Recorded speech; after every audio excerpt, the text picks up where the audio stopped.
ಬಂದ ಸುರುವಿನಲ್ಲಿ ಕೆಲವು ಸಲ ಸೆಕೆಂಡ್ ಶೋ ಪಿಕ್ಚರ್ಗೆ ಹೋಗೋದುಂಟು. ನಾನು ಒಂದ್ಸಲ ಸೆಕೆಂಡ್ ಶೋ ಪಿಕ್ಚರ್ಗೆ ಹೋದಾಗ ಅಲ್ಲಿ ಒಬ್ಬ ಸ್ಟೂಡೆಂಟ್ ಸ್ಮೋಕಿಂಗ್ ಮಾಡ್ತಿದ್ದ, ನನ್ನನ್ನು ನೋಡಿ ಸಿಗರೇಟ್ ಬಿಸಾಡಿಲ್ಲ.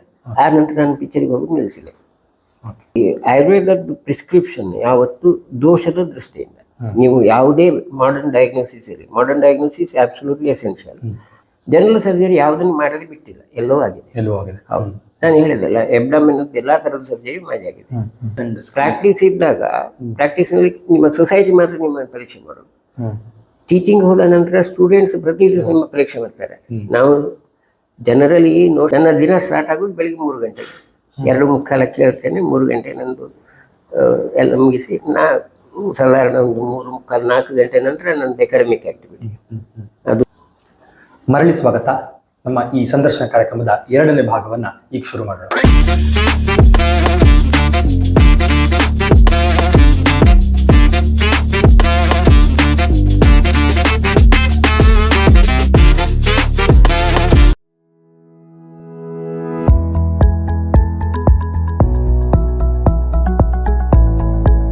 ಕ್ಲಿನಿಕಲ್ ಪ್ರಾಕ್ಟೀಸ್ನ ಇನ್ನೊಂದು ವಿಶೇಷತೆ ಅಂದರೆ ಆಲ್ಮೋಸ್ಟ್ ಒಂದು 20-22 ಔಷಧಿಗಳು ಸುಮಾರು, ಅಷ್ಟರಲ್ಲೇ ನೀವು ಎಲ್ಲ ರೋಗಗಳಿಗೆ ಚಿಕಿತ್ಸೆ ಕೊಡ್ತೀರ ಅನ್ನೋದು. ಒಟ್ಟಾರೆ ನೀವು ಬಳಸುವಂತಹ ಔಷಧಿಗಳು ಕೇವಲ 44. ಸೊ ಇದರ ಒಂದು ಇಂಟ್ಯೂಟಿವ್ ಪ್ರಾಕ್ಟೀಸ್ ಅನ್ನುವಂಥ ಒಂದು ಪದವನ್ನು ಇದಕ್ಕೆ ಬಳಸ್ತೀರಿ ನೀವು. ಇದ್ರ ಬಗ್ಗೆ ನಮಗೆ ತಿಳಿಸೋದು. ಇಂಟ್ಯೂಟಿವ್ ಅಂತ ನಾನು ಹೇಳಿಲ್ಲ. ಇಂಟ್ಯೂಷನ್ ಡೆವಲಪ್ ಆಗೋದು ಬೇಸ್ಡ್ ಅಪಾನ್ ನಿಮ್ಮ ಥಿಯರಿಕಲ್ ನಾಲೆಜ್. ಸಿ, ಆಯುರ್ವೇದದ ಪ್ರಿಸ್ಕ್ರಿಪ್ಷನ್ ಯಾವತ್ತು ದೋಷದ ದೃಷ್ಟಿಯಿಂದ, ನೀವು ಯಾವುದೇ ಮಾಡರ್ನ್ ಡಯಾಗ್ನೋಸಿಸ್ ಇರಲಿ, modern diagnosis absolutely essential. Modern diagnosis ಇರಲಿ, ನಾವು ಟ್ರೀಟ್ಮೆಂಟ್ ಕೊನೆಗೆ ಕೊಡೋದು ದೋಷ ದೃಷ್ಟಿಯಿಂದ. ಹಾಗೆ ಇದು ವಾತ ಕಫ. ತುಂಬ ಐಡಿಯಲ್ ಆಯುರ್ವೇದಿಕ್ ಪ್ರಾಕ್ಟೀಸ್ ಆದರೆ ಪ್ರಾಯಶಃ 3 ದ್ರವ್ಯದಲ್ಲಿ ಮುಗಿಸ್ಬೇಕಾಗ್ತದೆ. ನಾನು ಆ ಲೆವೆಲ್ಗೆ ಹೋಗಿಲ್ಲ. ಹಾಗಾಗಿ ನಂದು 44ಕ್ಕೆ ಬಂದಿದೆ. ಸೊ ಮಧ್ಯದಲ್ಲಿದ್ದೇನೆ, ಇನ್ನೂ ಡೆವಲಪ್ ಆಗಲಿಕ್ಕೆ ಉಂಟು. ಸೊ ದೋಷ ದೃಷ್ಟಿಯಿಂದ ನಾವು ಅನಾಲಿಸ್ ಮಾಡದೆ ಆಯುರ್ವೇದಿಕ್ ಮೆಡಿಸಿನ್ ಪ್ರಿಸ್ಕ್ರೈಬ್ ಮಾಡಲಿಕ್ಕೆ ಆಗೋದಿಲ್ಲ. ಸೊ ಯಾವುದೋ ಒಂದು ಡಿಸೀಸ್ಗೆ ಇದು ವ್ಯಾಧಿ, ಸ್ಟೂಡೆಂಟ್ಸ್ ಎಷ್ಟು ನೋಟ್ ಬರ್ಕೊಂಡದ್ದುಂಟು, ಕಾಲು ನೋವಿಗೆ ಅದು ಔಷಧಿ, ಬೆನ್ನು ನೋವಿಗೆ ಇದು ಔಷಧಿ, ಇದು ಅಲ್ಲ, ಇದು ಆಯುರ್ವೇದಿಕ್ ಔಷಧಿ ಅಲ್ಲ. ಅಥವಾ ಮಾಡರ್ನ್ ಡಯಾಗ್ನೋಸಿಸ್ ಹೆಪಟೈಟಿಸ್ ಇದು ಅಲ್ಲ, ಅದು ಟ್ರೀಟ್ಮೆಂಟ್ ಅಲ್ಲ. ಟ್ರೀಟ್ಮೆಂಟ್ ಯಾವಾಗಲೂ ದೋಷ ದೃಷ್ಟಿಯಿಂದ. ಬಟ್ ಮಾಡರ್ನ್ ಡಯಾಗ್ನೋಸಿಸ್ ಆಬ್ಸಲ್ಯೂಟ್ಲಿ ಬೇಕು. ಅದು ಇಲ್ಲದಿದ್ದರೆ ಪೇಷಂಟ್ನ ಸೇಫ್ಟಿ ಇರೋದಿಲ್ಲ. ಹಾಗಾಗಿ ನಾನು ಮಾಡರ್ನ್ ಡಯಾಗ್ನೋಸಿಸ್ನ ಬಗ್ಗೆ ಆಬ್ಸಲ್ಯೂಟ್ಲಿ ಪರ್ಫೆಕ್ಟ್ ಇರ್ತೇನೆ. ಅದನ್ನು ಎಷ್ಟು ಸಾಧ್ಯ ಉಂಟು ರಾದರ ಯೂಶಲಿ ನಾನು ಹೇಳೋದು more modern than modern doctors. ಅದು ದಟ್ಸ್ ಇಂಪಾರ್ಟೆಂಟ್. ಅದು ಪೇಷಂಟ್ನ ಸೇಫ್ಟಿ ಪಾಯಿಂಟ್ ಅಂತ ಬೇಕು. ಬಟ್ ಆಯುರ್ವೇದಿಕ್ ಮೆಡಿಸಿನ್ ಪ್ರಿಸ್ಕ್ರೈಬ್ ಮಾಡುವಾಗ prescription will be only based upon ದೋಷ ದೃಷ್ಟಿ. ಹಾಗಾಗಿ ನಿಮ್ಮ ವಾತಪಿತ್ತ ಕಫಗಳ ವೇರಿಯೇಷನ್ ಅನ್ನು ಅಸೆಸ್ ಮಾಡಿಕೊಂಡ್ರೆ ಅದೇ ಔಷಧದಲ್ಲಿ ಎಲ್ಲ ವ್ಯಾಧಿಗಳನ್ನು ಟ್ರೀಟ್ ಮಾಡಲಿಕ್ಕೆ ಆಗ್ತದೆ. ಅದು ಇಂಪ್ರೂವ್ಮೆಂಟ್ ಬರೋದು ಎಕ್ಸ್ಪೀರಿಯನ್ಸಿಂದ, ಕ್ಲಿನಿಕಲ್ ಎಕ್ಸ್ಪೀರಿಯನ್ಸಿಂದ. ಅದು ಇಂಟ್ಯೂಷನ್ ಹೇಳಿದರೆ ಒರಿಜಿನಲ್ ಇಂಟ್ಯೂಷನ್ ಶಬ್ದದ ಅರ್ಥದಿಂದ ಅಲ್ಲ. It's not a flash. Intuition ಹೇಳುವಂಥ ಫ್ಲ್ಯಾಶ್ ಅಂತ ಬರೋದಲ್ಲ. It's a process which is gradually evolving. Like ಆ ಇವಲ್ಯೂಷನಲ್ಲಿ ನಾನು ಪ್ರಾಕ್ಟೀಸ್ ಸ್ಟಾರ್ಟ್ ಮಾಡಿದಾಗ ನನ್ನ ಹತ್ರ ಹೆಚ್ಚು ಮೆಡಿಸಿನ್ ಇತ್ತು, ಸಾಧಾರಣ 90 ಇತ್ತು. ಈಗ ಕಡಿಮೆ ಆಗ್ತಾ ಇದೆ. ಸೊ ಪ್ರತಿ ವರ್ಷ ಒಂದಲ್ಲ ಒಂದು ಮೆಡಿಸಿನ್ ಕಡಿಮೆ ಆಗ್ತಾ ಹೋಗ್ತಾರೆ ಹೊರತು ಹೆಚ್ಚಾಗ್ತಾ ಇಲ್ಲ. ಅದು based upon that clinical experience. So ನಾವು ದೋಷ ದೃಷ್ಟಿಯಿಂದ ನೋಡಿದಾಗ, ದ್ರವ್ಯದ ಕಂಟೆಂಟ್ ಇದ್ದಾಗ ಅದು ದೊಡ್ಡ ವಿಷಯ ಅಲ್ಲ. ಮತ್ತು ರಸೌಷಧಿಗಳೇ ನಾನು ಹೆಚ್ಚು ಯೂಸ್ ಮಾಡೋದು, ಅದು ಹೌದು, ಅದೊಂದು ಇನ್ನೊಂದು ಕಮೆಂಟ್. ರಸೌಷಧಿ ಯಾಕೆ ಹೇಳಿದರೆ ಅದರಲ್ಲಿ ರಸೌಷಧಿಯ ಬಗ್ಗೆ ಹೆದರಿಕೆ ಇರುವಂಥದ್ದು, ಅದು ತಪ್ಪದು. ಸರಿಯಾಗಿ ಪ್ರಿಪೇರ್ ಮಾಡಿದರೆ ರಸೌಷಧಿಯನ್ನು ಎಷ್ಟು ವರ್ಷ ಬೇಕಿದ್ರೂ ಕೊಡ್ಬೋದು. ನನ್ನ ಹತ್ರ 1983 ಇವತ್ತಿನವರೆಗೆ ಪ್ರತಿ ದಿವಸ ಮೃತ್ಯುಂಜಯ ರಸ ತಗೊಳ್ತಿರೋ ಪೇಷಂಟ್ ಇದೆ. ನನ್ನ 83 ಆಗಸ್ಟ್ ನಾನು ಸೇರಿದ ಸಮಯದಲ್ಲಿ, ಅದೇ ಸಮಯದಲ್ಲಿ ನನಗೆ ಈಗಲೂ ನೆನಪಿದೆ, ಒಂದು ಪಯೋಜನಿಕ್ ಆರ್ಥ್ರೈಟಿಸ್ನ ಪೇಷಂಟ್ ಮಣಿಪಾಲದಲ್ಲಿ ರಿಜೆಕ್ಟ್ ಆದ ಪೇಷಂಟ್ ಬಂದಿತ್ತು. ಅದಕ್ಕೆ ನಾನು ಅಲ್ಲೇ ಆಸ್ಪಿರೇಟ್ ಮಾಡಿ ನಾವು ಕೈಶರ ಗುಗ್ಗುಲು ಮೃತ್ಯುಂಜಯ ಮತ್ತು ಅರಿಷ್ಟ ಶುರು ಮಾಡಿದ್ದು. ಅವರು ಇವತ್ತಿನವರೆಗೂ ಮೃತ್ಯುಂಜಯ ತಪ್ಪಿಸಲಿಲ್ಲ. ಉಳಿದದ್ದು ಏನಾದರೂ ಮೆಡಿಸಿನ್ ತಗೊಳ್ತಾ ಇರ್ಬೋದು, ಮೃತ್ಯುಂಜಯ ರಸ ತಪ್ಪಿಸಲಿಲ್ಲ. ಇಷ್ಟವರೆಗೆ ಅವರಿಗೆ ಕಿಡ್ನಿಯ ಪ್ರಾಬ್ಲಮ್ ಇಲ್ಲ, ಬೇರೆ ಎಂಥ ತೊಂದರೆ ಇಲ್ಲ. ಬೇರೆ ಯಾವುದಾದ್ರು ಪ್ರಾಬ್ಲಮ್ ಬಂದಾಗ ಮೆಡಿಸಿನ್ ನನ್ನ ಹತ್ರ ಬರ್ತಾರೆ. ಮಾಡರ್ನ್ ಮೆಡಿಸಿನ್ ಯಾವುದೂ ತಗೊಂಡಿಲ್ಲ ಆ ಪೇಷಂಟ್. ಆದ ನಂತರ ನನ್ನ ಹತ್ರ ಅಲ್ಲದೆ ಬೇರೆ ಮೆಡಿಸಿನ್ ತಗೊಂಡದ್ದಿಲ್ಲ. ನಾನು ಸಿಗದಿದ್ದರೆ ಮೆಡಿಸಿನ್ ಜೊತೆ ಮಾಡಿಕೊಡ್ತಾರೆ ಆಗಬೇಕಿದ್ರೆ. ಅಂಥ ಪೇಷಂಟ್ ಇರ್ತಾರೆ, ಅಂಥದ್ದು ಸುಮಾರು ಜನ ಇದ್ದಾರೆ. ಇದು ಒಂದು ನಾನು ಹೇಳಿದ್ದು, ಇವತ್ತಿನವರೆಗೂ ಅವರು ಇನ್ನೂ ಇದ್ದಾರೆ, ಜೀವಂತ ಇದ್ದಾರೆ ಆ ಥರ. ಹಾಗೆ ಇದು ಯಾಕೆ ಕೇಳಿದ್ದು ಹೇಳಿದ್ರೆ, ಜನರಲ್ಲಿ ಹೆಚ್ಚಿನ ಆಯುರ್ವೇದಿಕ್ ಡಾಕ್ಟರ್ಸ್ಗಳಿಗೆ ಸುರುಗಿ ರಸೌಷಧಿ ಹೇಳಿಕೊಳ್ಳೆ ಇದು ಅದರ ಬಗ್ಗೆ ಒಂದಷ್ಟು ಭೀತಿ. ಅದು ಆಯುರ್ವೇದವರಿಗೆ ಜಾಸ್ತಿ, ಮಾಡರ್ನವರಿಗೆ ಆಯುರ್ವೇದವರಿಗೆ ಜಾಸ್ತಿ, ಅದು ಆಯುರ್ವೇದ ವಿದ್ಯಾರ್ಥಿಗಳಲ್ಲೂ ಜಾಸ್ತಿ. ಸರ್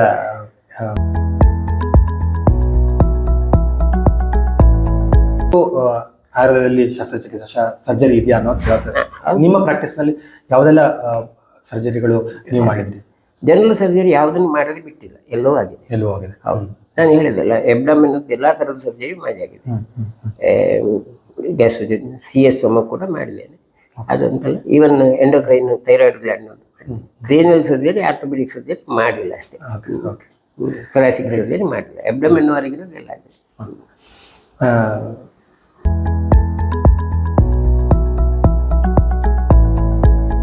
ಸರ್, ಅದು ಬಿಟ್ಟು ನಿಮ್ಮ ದಿನಚರಿ ಯೂಶಲಿ ಹೇಗಿರುತ್ತೆ ಸರ್? ದಿನಚರಿ ಅಂದರೆ ನನ್ನ ದಿನ ಸ್ಟಾರ್ಟ್ ಆಗೋದು ಬೆಳಿಗ್ಗೆ 3 ಗಂಟೆಗೆ. 2:45 ಹೇಳ್ತೇನೆ, 3 ಗಂಟೆ ನಂದು ಎಲ್ಲ ಮುಗಿಸಿ ಸಾಧಾರಣ ಒಂದು 3:45-4 ಗಂಟೆ ನಂತರ ನನ್ನದು ಎಕಾಡೆಮಿಕ್ ಆ್ಯಕ್ಟಿವಿಟಿ. ಅದು ಆ ಎಕಾಡೆಮಿಕ್ ಆ್ಯಕ್ಟಿವಿಟಿ ಸಮಯದಲ್ಲಿ ಓದೋದು, ಅಥವಾ ಈಗ ಈ ಸ್ಟೂಡೆಂಟ್ಸ್ನದ್ದು ಮೀಲ್ ಬರ್ತಿದ್ರೆ ಅದಕ್ಕೆ ರೆಸ್ಪಾನ್ಸ್ ಮಾಡೋದಂಥದ್ದು ನಮ್ಮದು ಒಂದು ದೊಡ್ಡ ಕೆಲಸ ಅದು ಇರ್ತದೆ. ಎಲ್ಲ ಸ್ಟೂಡೆಂಟ್ಸ್ನದ್ದು ಎಲ್ಲಿ ಪ್ರಾಕ್ಟೀಸ್ ಮಾಡುವವರು ಅವ್ರದ್ದು ದಿನ ಏನಾದರೂ ಪ್ರಾಬ್ಲಮ್ ಬಂದಾಗ ಅವ್ರದ್ದು ಮೇಲ್ ಇರ್ತದೆ, ನಾನು ಅದಕ್ಕೆ ಪ್ರಾಂಪ್ಟ್ ಆಗಿ ಉತ್ತರ ನೀಡ್ತೇನೆ. ಸೊ ಆ ಕಮ್ಯುನಿಕೇಷನ್ ಇದೆ. ಅಥವಾ ಇಂಥದ್ದು ಎಕಾಡೆಮಿಕ್ ಆ್ಯಕ್ಟಿವಿಟಿಗೆ ಸಂಜೆ ಅದು ಬೆಳಿಗ್ಗೆ ಒಂದು 5:30-6 ಗಂಟೆ, 5:50ವರೆಗೆ.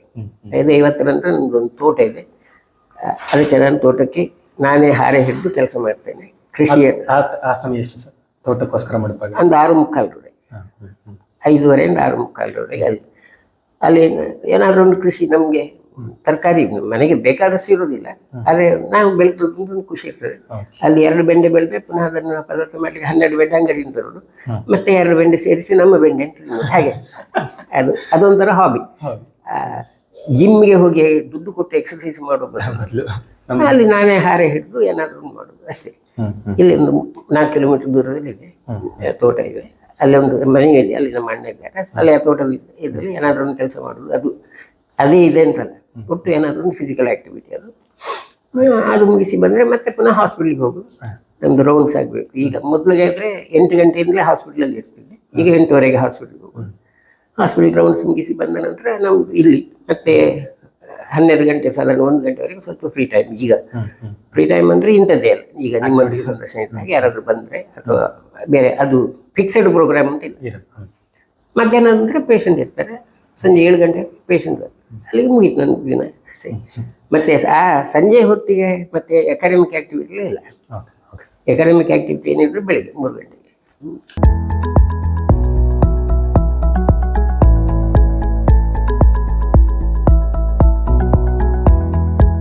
ಸರ್, ನಿಮ್ಮ ಜರ್ನಿ ಕೇಳ್ತಾ ಬಂದಾಗ ಒಂದಷ್ಟು ನೀವು ಹೇಳಿರಿ ಸರ್, ಅಂದರೆ ನಿಮ್ಮ ಕ್ಲಿನಿಕಲ್ ಜರ್ನಿ ಆಗಿರ್ಬೋದು, ಆ್ಯಸ್ ಎ ನಿಮ್ಮ ವ್ಯಕ್ತಿಯಾಗಿ ಹೇಗೆಲ್ಲ ಎವ್ಲ್ಯೂಷನ್ ಪ್ರೊಸೆಸ್ ಇತ್ತು ಅಂತ. ನಮಗೆ ಸುಮಾರು ನೀವು ಹೇಳ್ತಾ ಇರೋದೆಲ್ಲ 40 ವರ್ಷದ ಹಿಂದಿನ ಈ 40 ವರ್ಷದ ಜರ್ನಿ. ಸೊ ಈಗಲೂ ನೋಡಿದಾಗ ಎಷ್ಟೊಂದು ನ್ಯೂಯಾನ್ಸಸ್ ಅಂತ ಅನ್ಸುತ್ತೆ, ಎಷ್ಟೊಂದು ಗ್ಯಾಪ್ ಇದೆ, ಬ್ರಿಡ್ಜ್ ಮಾಡಬೇಕು ಅಂತ ಅನ್ಸುತ್ತೆ. ಸೊ ನೀವು ಇದನ್ನು ಹಿಂದೆ ನೋಡಿದಾಗ ಒಂದು ನಿಮ್ಮ ಕ್ಲಿನಿಕಲ್ ಪ್ರಾಕ್ಟೀಸ್ ಜರ್ನಿ ಆಗಿರ್ಬೋದು, ಅಥವಾ ನಿಮ್ಮ ಅಂಡರ್ಸ್ಟ್ಯಾಂಡಿಂಗ್ ಅಬೌಟ್ ಆಯುರ್ವೇದ ಆಗಿರ್ಬೋದು, ಹೇಗೆ ಎವಾಲ್ವ್ ಆಗ್ತಾ ಬಂದಿದೆ ಸರ್? ಒಂದು ಸುಮ್ಮನೆ ನೋಡಿದ್ರೆ ಹೇಗೆ ಇವಾಲ್ವ್ ಆಗೋದು ಅಂತ ಹೇಳಿದರೆ ಪ್ರಾಯಶಃ ಅದು ಅನುಭವದಿಂದಲೇ ನೋಡಿ. ಅದು ಒಂಥರ ಫುಲ್ ಸರ್ಕಲ್ ಆಗಿದೆ. ಒಂದು ಕಾಲದಲ್ಲಿ ತುಂಬ ಕ್ರಿಟಿಕಲ್ ಆಗಿದ್ದವ, ಈಗ ಆಯುರ್ವೇದದ ಬಗ್ಗೆ ಕಮಿಟೆಡ್ ಇರೋದು. ಆಲ್ಮೋಸ್ಟ್ ಒಂದು 360 ಡಿಗ್ರೀಸ್ ರೌಂಡ್ ತಿರುಗಿದ ಹಾಗಾಗಿದೆ. ಅದಕ್ಕೆ ಇದೇ ಒಂದು ಸ್ಪೆಸಿಫಿಕ್ ಕಾರಣ ಅಂತ ಹೇಳೋದು ಕಷ್ಟ. ಪ್ರಾಯಶಃ ಅದು ಅಷ್ಟೇ, ಎಲ್ಲ ಸಮೂಹ ಕಾರಣಗಳ ಸಮೂಹ. ನಾನು ಟೀಚಿಂಗ್ ಕ್ಯಾರಿಯರ್ ಬಂದದ್ದು ಒಂದು ಇರ್ಬೋದು, ಕಾರಣ ಇರ್ಬೋದು. ಪ್ರಾಯಶಃ ಟೀಚಿಂಗ್ ಕ್ಯಾರಿಯರ್ ಬರದೇ ಇರ್ತಿದ್ರೆ ಆ ಕಮಿಟ್ಮೆಂಟ್ ಇಲ್ಲದೇ ಇರ್ಬೋದಿತ್ತು. ಅದನ್ನು ಹೀಗೆ ಅಂತ ಹೇಳಿ ಡಿಫೈನ್ ಮಾಡೋದು ಬರೀ ಕಷ್ಟ ಉಂಟು. ಆದರೆ ಪ್ರಾಯಶಃ ಎಲ್ಲವೂ ಒಟ್ಟಾಗಿದೆ. ಒಂದು ಟೀಚಿಂಗ್ ಕ್ಯಾರಿಯರಿಗೆ ಬಂದ ನಂತರ ನಮ್ಮ ಎಫಿಷಿಯನ್ಸಿ ತನ್ನಷ್ಟಕ್ಕೆ ಇಂಪ್ರೂವ್ ಆಗ್ತದೆ. ಅಂದರೆ ಪ್ರಾಕ್ಟೀಸ್ ಇದ್ದಾಗ ಪ್ರಾಕ್ಟೀಸ್ನಲ್ಲಿ ನಿಮ್ಮ ಸೊಸೈಟಿ ಮಾತ್ರ ನಿಮ್ಮನ್ನು ಪರೀಕ್ಷೆ ಮಾಡೋದು. ಟೀಚಿಂಗ್ ಹೋದ ನಂತರ ಸ್ಟೂಡೆಂಟ್ಸ್ ಪ್ರತಿ ದಿವಸ ನಿಮ್ಮ ಪರೀಕ್ಷೆ ಮಾಡ್ತಾರೆ. ನಾವು ಜನರಲಿ ನೋಷನ್ ಹೇಗೆ ಅಂತ ಹೇಳಿದ್ರೆ ಟೀಚರ್ಸ್ ಸ್ಟೂಡೆಂಟ್ಸ್ನ ಪರೀಕ್ಷೆ ಮಾಡೋದು ಅಲ್ಲ. ಸ್ಟೂಡೆಂಟ್ಸ್ ಟೀಚರ್ನ ಪರೀಕ್ಷೆ ಪ್ರತಿದಿನ ಆಗ್ತದೆ, ಪ್ರತಿ ಮೂಮೆಂಟ್ನಲ್ಲಿ ಆಗ್ತದೆ. ಅದು ಬರೀ ಸಬ್ಜೆಕ್ಟ್ನ ವಿಷಯ ಪರೀಕ್ಷೆ ಅಲ್ಲ, ಪ್ರತಿಯೊಂದು ಆ್ಯಟಿಟ್ಯೂಡ್ನಲ್ಲೇ ಆಗ್ತದೆ. ನನಗೆ ಈಗಲೂ ನೆನಪಿದೆ, ನಾನು ಬಂದ ಸುದ್ದಿನಲ್ಲಿ ಕೆಲವು ಸಲ ಸೆಕೆಂಡ್ ಶೋ ಪಿಕ್ಚರಿಗೆ ಹೋಗೋದುಂಟು. ನಾನು ಒಂದು ಸಲ ಸೆಕೆಂಡ್ ಶೋ ಪಿಕ್ಚರಿಗೆ ಹೋದಾಗ ಅಲ್ಲಿ ಒಬ್ಬ ಸ್ಟೂಡೆಂಟ್ ಸ್ಮೋಕಿಂಗ್ ಮಾಡ್ತಿದ್ದ, ನನ್ನನ್ನು ನೋಡಿ ಸಿಗರೇಟ್ ಬಿಸಾಡಿಲ್ಲ. ಆ ನಂತರ ನಾನು ಪಿಕ್ಚರಿಗೆ ಹೋಗೋದು ನಿಲ್ಲಿಸಿಲ್ಲ. ಯಾಕೆ ಹೇಳಿದೆ, ಒಂದು ಅವ ಸ್ಟೂಡೆಂಟ್ಸ್ನ ಎದುರಿಗೆ, ಟೀಚರ್ಸ್ನ ಎದುರಿಗೆ ಸ್ಮೋಕಿಂಗ್ ಮಾಡೋ ಸಿಚುವೇಶನ್ ನಾನು ಕ್ರಿಯೇಟ್ ಮಾಡಬಾರ್ದು, ಅಥವಾ ನನ್ನಿಂದಾಗಿ ಅವನಿಗೆ ಹೆಸಿಟೇಟ್ ಆಗಬಾರ್ದು. ಅದಕ್ಕಾಗಿ ನಾನು ಪಿಕ್ಚರಿಗೆ ಹೋಗೋದು, ಅದರ ನಂತರ ಥಿಯೇಟ್ರಿಗೆ ಹೋಗೋದು ಆಲ್ಮೋಸ್ಟ್ ಇಲ್ಲವೇ ಇಲ್ಲ ಅಂತ ಹೇಳೋ ಹಾಗೆ ನಂತರ ನಿಲ್ಲಿಸಿದೆ. ಅಂದರೆ ನಾನು ಇದನ್ನು ಯಾಕೆ ಹೇಳ್ತಿದ್ದೇನೆ ಅಂದರೆ ಟೀಚರ್ಸನ್ನು ಸ್ಟೂಡೆಂಟ್ಸ್ ಪರೀಕ್ಷೆ ಮಾಡೋದು ಅಲ್ವಾ, ಇದು ಪರೀಕ್ಷೆ ಅಥವಾ ಅದು ನೀವು ತಿಳ್ಕೊಂಡಾಗೆ. ಆದರೆ ಟೀಚರ್ಸ್ನ ಜಾಬ್ನಲ್ಲಿ ಒಂದು ರೆಸ್ಪಾನ್ಸಿಬಿಲಿಟಿ ಏನಿರ್ತದೆ ಹೇಳಿದ್ರೆ ಆ ಸ್ಟೂಡೆಂಟ್ಸ್ನ ದೃಷ್ಟಿಯಿಂದಲೂ ನಮ್ಮದು ಒಂದು ಲೆವೆಲ್ ಮೇಲೆ ಇರಬೇಕಾಗ್ತದೆ. ಅದು ಪ್ರಯತ್ನಪೂರ್ವಕವಾಗಿ ಮಾಡಬೇಕಾಗ್ತದೆ. ನಾವು ಪ್ರಾಯಶಃ ನಾನು ಟೀಚಿಂಗ್ ಜಾಬಿಗೆ ಹೋಗದೇ ಇರ್ತಿದ್ರೆ ನನ್ನದು ಇಷ್ಟು ಕಟ್ಟುನಿಟ್ಟಾಗಿ ಇರ್ತಿದ್ನೇಲೋ ಅದು ಗೊತ್ತಿಲ್ಲ. ಪ್ರಾಯಶಃ ಸ್ವಲ್ಪ ಕಟ್ಟುನಿಟ್ಟಾಗಲಿಕ್ಕೆ ಕಾರಣ ಅದು. ಇದು ಇಂಪಾರ್ಟೆಂಟ್. ಹಾಗೆ ಕ್ಯಾರಿಯರ್ ಡೆವಲಪ್ ಆಗ ಅದೊಂದು ಇಶ್ಯೂ.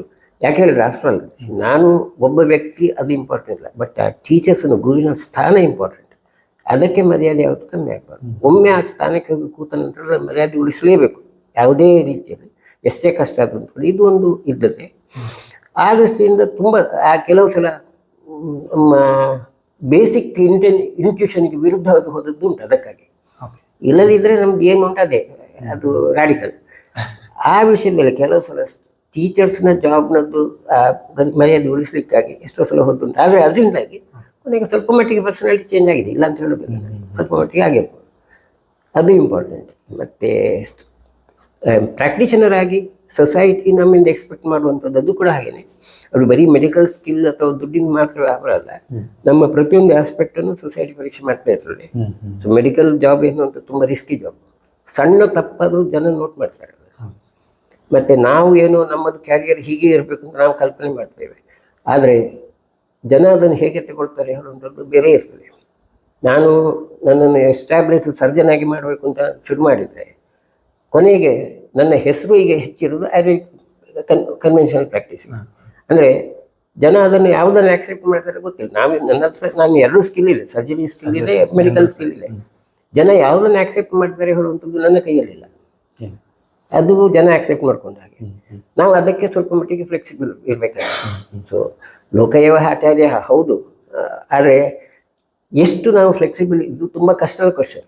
ಎಷ್ಟು ಫ್ಲೆಕ್ಸಿಬಲ್ ಇರಬೇಕು, ಎಷ್ಟು ಅಡ್ಜಸ್ಟ್ ಆಗಬೇಕು, ಯಾವ ರೀತಿ ಇರಬೇಕು, ತುಂಬ ಕಷ್ಟದ ಕ್ವಶನ್. ಲೈಕ್ ಇದೇ ಆನ್ಸರ್ ಡೆಫಿನೆಟ್ ಹೇಳೋದು ಕಷ್ಟ. ಆದರೆ ನಾವು ಎಷ್ಟೋ ಸಲ ಅದನ್ನು ಆ ಪರಿಸ್ಥಿತಿಗೆ ಸರಿಯಾಗಿ ಸ್ವಲ್ಪ ಬದಲಾಯಿಸ್ಕೊಂಡು ಹೋಗ್ಬೇಕಾಗ್ತದೆ. ಹಾಗಾಗಿ ಟೋಟಲ್ ಇವಲ್ಯೂಷನ್ ಅಂದಾಗ ಯಾವ ಫ್ಯಾಕ್ಟರ್ ಹೆಚ್ಚು ಇಂಪಾರ್ಟೆಂಟ್ ಹೇಳಿದ್ರೆ ಸ್ವಲ್ಪ ಕಷ್ಟ. ಪ್ರಾಯಶಃ ನೀವು ಇನ್ನೂ ಸಿಲೆಕ್ಷನ್ ಮಾಡಿ ಹೇಳಿದ್ರೆ ನಾನು ಒಂದು ಟೀಚಿಂಗ್ ಜಾಬ್ನದ್ದು ಅಂತ ಹೇಳ್ಬೋದು, ಅದನ್ನು ಹೆಚ್ಚು ಮಹತ್ವ ಕೊಡ್ಬೋದು, ಅದಕ್ಕೆ ಹೆಚ್ಚು ಮಹತ್ವ ಕೊಟ್ಟದ್ದು ಅಂತ ಹೇಳ್ಬೋದು. ಆದರೆ ಅದು ಕೂಡ ಸ್ವಲ್ಪ ಮಟ್ಟಿಗೆ ಕ್ವಶನ್ ಇಲ್ಲ. Okay sir. ಅಂದರೆ ನಿಮ್ಮ ವಿದ್ಯಾರ್ಥಿಗಳು ಹೇಳೋ ಪ್ರಕಾರ ಒಂದು ನಿಮ್ಮ ಹೀಲಿಂಗ್ ಹ್ಯಾಂಡ್ಸ್ ಬಗ್ಗೆ ಹೇಳೋದಾದ್ರೆ ಸರ್ ಆದಷ್ಟು ಫಾಸ್ಟೆಸ್ಟ್ ಡಯಾಗ್ನೋಸಿಸ್ ಮಾಡ್ತಾರೆ, ಅವ್ರದ್ದು ಆ ಥರದೊಂದು ಇದೆ ಸರ್. ಈಗಿನ ಜನ್ರೇಷನ್ಗೆ ಒಂದು ಡಯಾಗ್ನೋಸಿಸ್ ಸ್ಕಿಲ್ಸ್ ನೀವು ಹೇಳಿದ್ರೆ ನಾನು ಅಪ್ಡೇಟ್ ಆಗ್ತಾ ಇರ್ತೀನಿ, ಬೀಯಿಂಗ್ ಮೋರ್ ಮಾಡರ್ನ್ ಡಾಕ್ಟರ್ಗಿಂತ ಹೆಚ್ಚು ಮಾಡರ್ನ್ ತಿಳ್ಕೋಬೇಕು. ಸೊ ಈ ವಿಚಾರಗಳಲ್ಲಿ ಡಯಾಗ್ನೋಸಿಸ್ ಸಂಬಂಧಪಟ್ಟಂಗೆ ಚಿಕಿತ್ಸೆಗಳಿಗೆ ಸುಮಾರು ಅವಕಾಶಗಳಿದೆ ಸರ್. ಡಯಾಗ್ನೋಸಿಸ್ ಸಂಬಂಧಪಟ್ಟಂಗೆ are the doctors Young generation ಯಾವುದ್ರ ಬಗ್ಗೆ ಒಂಚೂರು ಫೋಕಸ್ ಆಗಬೇಕು ಅಥವಾ ಹೇಗೆ ಅವರು ಕಲಿಯೋದಕ್ಕೆ ಶುರು ಮಾಡಬೇಕು? ಮೆಡಿಕಲ್ ಕೋರ್ಸ್ ಮತ್ತು ಮೆಡಿಕಲ್ ಕ್ಯಾರಿಯರ್ನಲ್ಲಿ ನೀವು ಯಾವುದ್ರ ಬಗ್ಗೆ ಫೋಕಸ್ ಆಗಬೇಕು ಅಂತ ಒಂದನ್ನು ಡೈರೆಕ್ಟ್ ಮಾಡೋದು ಸರಿಯಲ್ಲ. ನಿಮ್ದು 360 ಡಿಗ್ರೀಸ್ 100% ಎಲ್ಲದರಲ್ಲಿ ಯಾವುದ್ರಲ್ಲೂ ಕಮ್ಮಿ ಇರಬಾರ್ದು.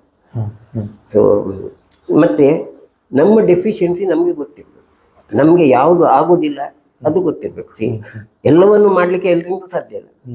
ಆದರೆ ನಾನು ತುಂಬ ಪರ್ಟಿಕ್ಯುಲರ್ ಇರೋದು ನನಗೆ ನನ್ನ ಕೆಪಾಸಿಟಿ, ನನ್ನಿಂದ ಏನು ಮಾಡ್ಲಿಕ್ಕೆ ಆಗ್ತದೆ ಹೇಳೋದು ಇಂಪಾರ್ಟೆಂಟ್. ಬಟ್ ನನ್ನಿಂದ ಏನು ಆಗೋದಿಲ್ಲ, ನನಗೆ ಏನು ಮಾಡ್ಲಿಕ್ಕೆ ಆಗೋದಿಲ್ಲ ಹೇಳುವಂಥದ್ರ ಬಗ್ಗೆ ನಾನು ಹೆಚ್ಚು ಪರ್ಟಿಕ್ಯುಲರ್. ಅದು ನಮ್ಮ universal definition of efficient surgeon also same. Efficient surgeon is the one who knows what not to do when not to do. ಇದು ಇಂಪಾರ್ಟೆಂಟ್. ಸೊ ಪ್ರತಿಯೊಬ್ಬರಿಗೂ ಅವರ ಬಗ್ಗೆ ಒಂದು ಪೊಟೆನ್ಷಿಯಲ್ ಇರ್ತದೆ, ಪ್ರತಿಯೊಬ್ಬರಿಗೂ ಅವರದ್ದೇ ಒಂದು ಡೆಫಿಷಿಯನ್ಸಿ ಇರ್ತದೆ. ನಮ್ಮ ಡೆಫಿಷಿಯನ್ಸಿ ನಮಗೆ ಗೊತ್ತಿದ್ದರೆ ನಾವು ಆ ಡೆಫಿಷಿಯನ್ಸಿ ಏರಿಯಾಕ್ಕೆ ಮುಟ್ಟದೇ ಇದ್ರೆ ನಮ್ಮ ಪೊಟೆನ್ಷಿಯಲ್ ಏರಿಯಾದಲ್ಲಿ ನಾವು ಬದುಕಿಕೊಂಡ್ರೆ ತನ್ನಷ್ಟಕ್ಕೆ ಸರಿ ಆಗ್ತದೆ. ಅದು ಆಗ ಸಮಸ್ಯೆ ಬರುವುದಿಲ್ಲ. ಪ್ರಾಬ್ಲಮ್ ಯಾವಾಗ ಆಗ್ತದೆ ಹೇಳಿದರೆ ನಾವು ನಮ್ಮ ಮಿತಿ ಮೀರಿ ಹೋದಾಗ. ಇರಬಹುದು ನನ್ನ ಮಿತಿ ನಿಮ್ಮ ಉಳಿದವರ ಮಿತಿಗಿಂತ ಸ್ವಲ್ಪ ಹೆಚ್ಚಿರ್ಬೋದು, ಇನ್ನೊಬ್ಬರದ್ದು ಕಡಿಮೆ ಇರ್ಬೋದು, ಅಥವಾ ನನಗಿಂತ ಹೆಚ್ಚು ಮಿತಿ ಇರುವವರು ಇರ್ಬೋದು, ಅದು ಬೇರೆ. ಆದರೆ ನಾವು ನಮ್ಮ ಮಿತಿಯೊಳಗೆ ಇದ್ದಾಗ ನಾವು ಸಕ್ಸಸ್ಫುಲ್ ಆಗೇ ಆಗ್ತೇವೆ.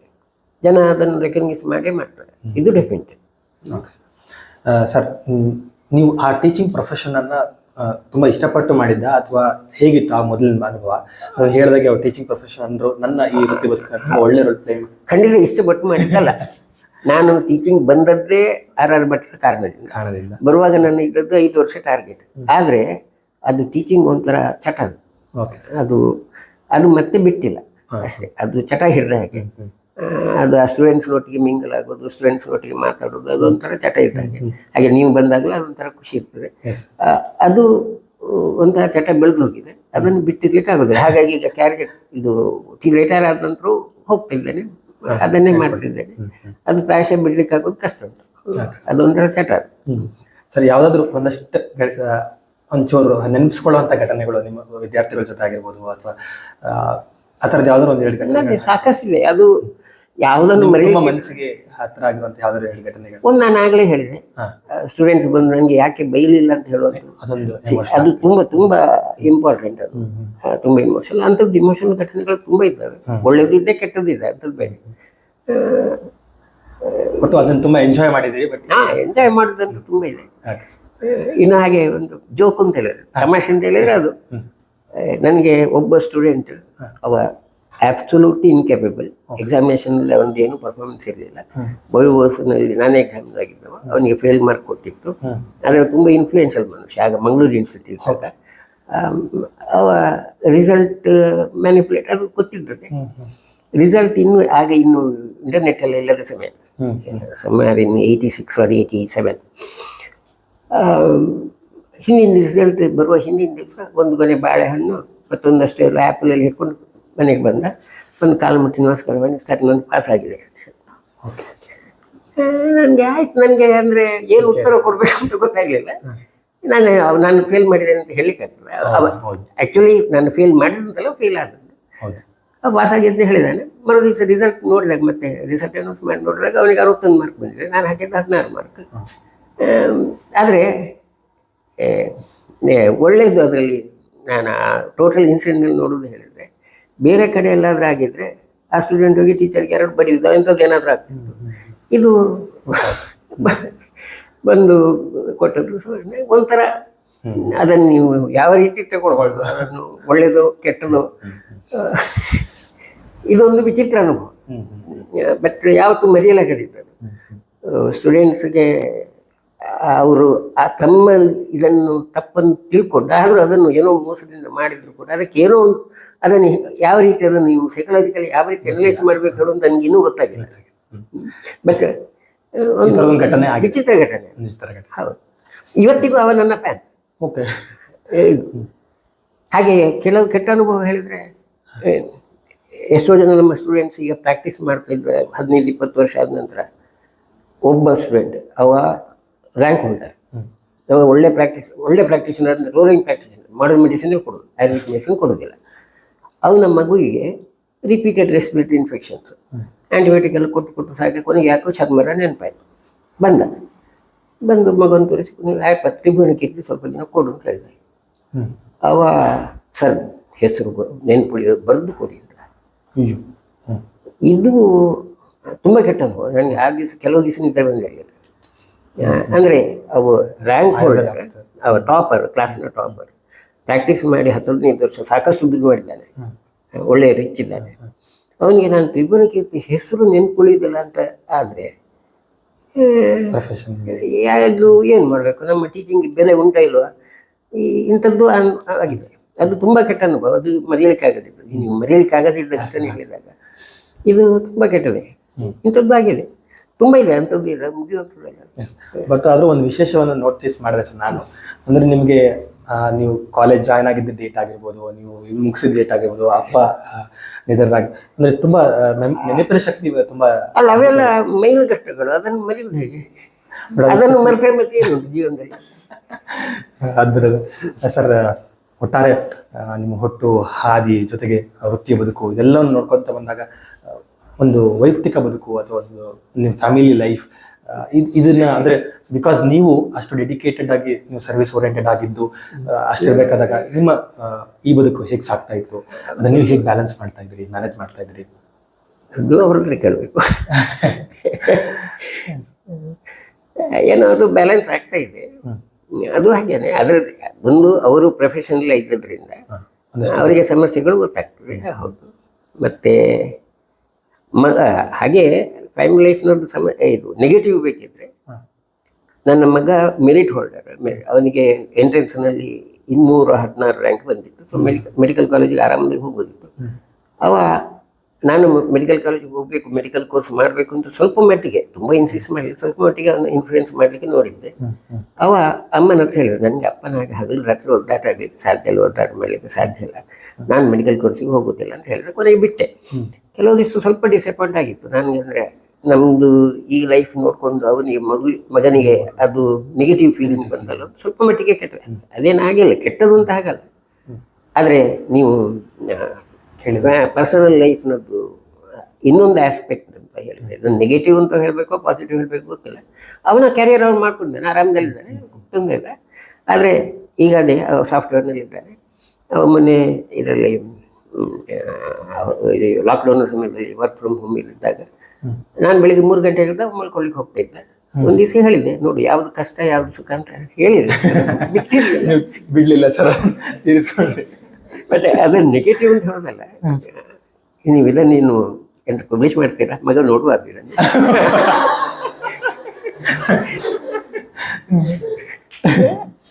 ಇದು ಅಂದರೆ ಹಾಗೆ ಪರ್ಸನಲ್ ಲೈಫು ಮ್ಯಾನೇಜ್ ಆಗ್ತದೆ, ಅದರಲ್ಲಿ ಕೆಟ್ಟದ್ದು ಅಂತಲ್ಲ, ಬಟ್ ಎಲ್ಲವೂ ಇದೆ, ಮಿಕ್ಸರ್ ಇದೆ ಅಷ್ಟೇ, ಸರ್ವರ ಸಾಧ್ಯ. ಸರ್, ಈ 67ನೇ ಪ್ರಾಯದಲ್ಲಿ ಅಥವಾ ವಯಸ್ಸಿನಲ್ಲಿ ನಿಮಗಿರುವ ಈ ಇನ್ನುಳಿದ ಜೀವನದ ಕುತೂಹಲಗಳೇನು ಸರ್? ಈಗ ಯಾವುದ್ರ ಬಗ್ಗೆ ಹೆಚ್ಚು ಪ್ರಾಮುಖ್ಯತೆ ಕೊಡ್ತಿದ್ದೀರಿ? ಅದಿದ್ದು ಪ್ರಾಕ್ಟೀಸ್ ಇದೆ, ಅಕಾಡೆಮಿಕಲಿ ನೀವು ತುಂಬ ಇನ್ನೂ ಎಫಿಷಿಯೆಂಟ್ ಆಗಿ ಅದು ಒಂದೇ ನಮ್ಮದು. ನಮ್ಮ ವೈದಿಕದ್ದು ಉದ್ದೇಶ ಹೇಳಿದ್ರೆ ವಿನಾ ದೈನ್ಯನ ಜೀವನ ಮತ್ತು ವಿನಾ ಆಯಾಸನ ಮರಣ, ಇಲ್ಲೆರಡು. ವಿನಾ ಆಯಾಸನ ಮರಣ, ವಿನಾ ದೈನ್ಯನ ಜೀವನ. ದೈನ್ಯ ಇಲ್ಲದೆ ಬದುಕಬೇಕು, ಹೀಗೆ ಇನ್ನು ಕೂಡ ರಾಯಲ್ ಆಗಿ ಬದುಕಬೇಕು. ಯಾರು ಕೇಳಿದ್ರು ಉಲ್ಟಾ ಹೇಳಿದ್ರು ಉಲ್ಟಾ, ಸೀದಾ ಇದ್ರೆ ಸೀದಾ, ಹಾಗೆ ಬದುಕಬೇಕು. ಮತ್ತೆ ಆಯಾಸ ಇಲ್ಲದೆ ಸಾಯ್ಬೇಕು ಅಂತ ಇದರ ಉದ್ದೇಶ. ಈ ಪ್ರಾಯದಲ್ಲಿ ಸರ್, ಇನ್ನೊಂದು ನೆಕ್ಸ್ಟ್ ಪ್ರಶ್ನೆ ಸರ್, ನಿಮ್ಮ ಬಗ್ಗೆ ಅಂದರೆ ಒಂದು ಮಾಹಿತಿ ತಿಳ್ಕೊಳ್ಬೇಕಾದಾಗ ಇನ್ನೊಂದು ಅನಿಸಿದ್ದು, ನಿಮ್ಮಲ್ಲೂ ಏನೋ ಆರೋಗ್ಯ ವೈಪರೀತ್ಯಗಳು ಯಾವುದು ಇರಲಿಲ್ಲಪ್ಪ. ಯಾರು ನನಗೆ ನೀವು ಮೊನ್ನೆ ಪ್ರಶ್ನೆಯನ್ನು ಬಂದಾಗ ನನಗೆ ಅಂಥ ದೊಡ್ಡ ಕಾಯಿಲೆ ಅಂತ ಯಾವತ್ತೂ ಆಗಲಿಲ್ಲ. ಎಲ್ಲ ಒಂದು ಶೀತ ಜ್ವರ ಅಂಥದ್ದೇನಿರ್ಬೋದು. ಪ್ರಾಯಶಃ ನಾನು ಬೆಂಗಳೂರಿನ ಯಾವುದೋ ಒಂದು ಕಾನ್ಫರೆನ್ಸ್ಗೆ ನನಗೆ ಜ್ವರ ಅಂತ ಹೇಳಿ ನಾನು ಬರುವುದಿಲ್ಲ ಹೇಳಿದ್ದಕ್ಕಾಗಿ ಅದು ಸುದ್ದಿ ಬಂದಿರಬೇಕು ಪ್ರಾಯಶಃ. ಅಂಥದ್ದೇನಿರಲಿಲ್ಲ. ಜ್ವರ ಇತ್ತು ನನಗೆ, ಅವರ ಕಾನ್ಫರೆನ್ಸ್ನ ಡೇಟಿಗೆ ನನಗೆ ಸ್ವಲ್ಪ ಜ್ವರ ಇತ್ತು, ನಾನು ಹಾಗಾಗಿ ಬರುವುದಿಲ್ಲ ಹೇಳಿದ್ದೆ. ಇವರು ರಮೇಶ್ ಭಟ್ರದ್ದು ಯಾವುದೊಂದು ಕಾನ್ಫರೆನ್ಸ್, ಪ್ರಾಯಶಃ ಆಗ ಒಳ್ಳೆ ಪ್ರಚಾರ ಆಗಿತ್ತು. ಅವರಿಗೇನೋ ಸೀರಿಯಸ್ ಇದೆ, ನನಗೆ ನೆನಪಿದೆ. ಅದು ಇದು ಕ್ವೈಟ್ ಲಾಂಗ್ ಟೈಮ್ ಈಗ, ಐ ಥಿಂಕ್ 2013 14 ಏನೋ ಇರಬೇಕು, ನಾನು ರಿಟೈರ್ ಆಗೋ ಮೊದಲನೇ ಸಮಯದಲ್ಲಿ.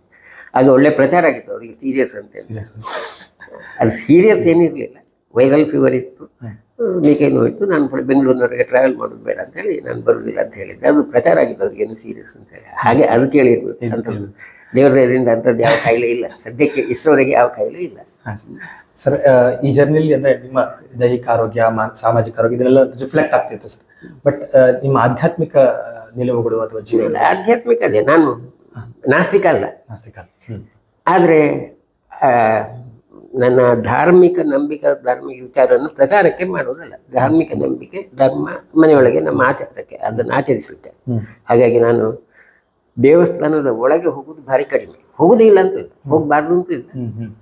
ನಾನು ವಾರದಲ್ಲಿ ಒಂದು ದಿವಸ ಇಲ್ಲಿಂದ ವಾಕಿಂಗ್ ರಥ ಬೀದಿಯವರೆಗೆ ನಡ್ಕೊಂಡು ಹೋಗಿ ಬರ್ತೇನೆ. ಬೆಳಿಗ್ಗೆ ನಾನು ಬಂದ ಪುರುಷೋತ್ತಾದಾಗ, ಬಿಸಿಲಿದ್ರೆ ಮಳೆ ಇಲ್ಲದಿದ್ದರೆ ಬೇರೇನು ಕೆಲಸ ಇದ್ದರೆ ರಥ ಬೀದಿಗೆ ಹೋಗೋದು ಅಲ್ಲೇ ಸುತ್ತಬೇಕು. ದೇವಸ್ಥಾನದ ಒಳಗೆ ಹೋಗೋದು ಕ್ರಮ ಇಲ್ಲ, ಹೋಗಬಾರ್ದು ಅಂತ ಇಲ್ಲ. ಸೊ ಆ ನಿಯಮ ಅಲ್ಲ. ಆದರೆ ಆ ಕಮರ್ಷಿಯಲೈಸ್ಡ್ ಎನ್ವೈರ್ಮೆಂಟ್ನಲ್ಲಿ ದೇವರದ್ದು ನಂಬಿಕೆ ಹಾಳು ಮಾಡೋದಕ್ಕೆ ಇಷ್ಟ ಇಲ್ಲ. ಆಸ್ತಿಕ ಭಾವನೆ ಇದ್ದೇ ಇದೆ, ಅದು ಬೇಕೇ ಬೇಕು. ದೇವರ ಕಾನ್ಸೆಪ್ಟ್ ಇಲ್ಲದೆ ಬದುಕಲಿಕ್ಕೆ ಸಾಧ್ಯ ಇಲ್ಲ. ಮನುಷ್ಯನ ಬದುಕಿಗೆ ಅದೊಂದು ಕಾನ್ಸೆಪ್ಟ್ ಬೇಕೇ ಬೇಕು. ಎಷ್ಟೋ ಸಲ ತಮಾಷೆಗೆ ಅಂತ ಹೇಳೋದುಂಟು, ದೇವರ ಕಾನ್ಸೆಪ್ಟ್ ಕಸದ ಬುಟ್ಟಿ ಅಂತ. ಕಸದ ಬುಟ್ಟಿ ಅಂದರೆ ನಮಗೆ ಆಗದೇ ಇದ್ದದ್ದು, ನಮ್ಮಿಂದ ಆಗದೇ ಇದ್ದದ್ದನ್ನು ನಾವು ಅದು ನಮ್ಮ ಜವಾಬ್ದಾರಿ. ದೇವರನ್ನು ಬಿಟ್ಟುಬಿಟ್ರೆ ನಾವು ಸಮಾಧಾನ, ನಾವು ಹಗುರಾಗ್ತೇವೆ.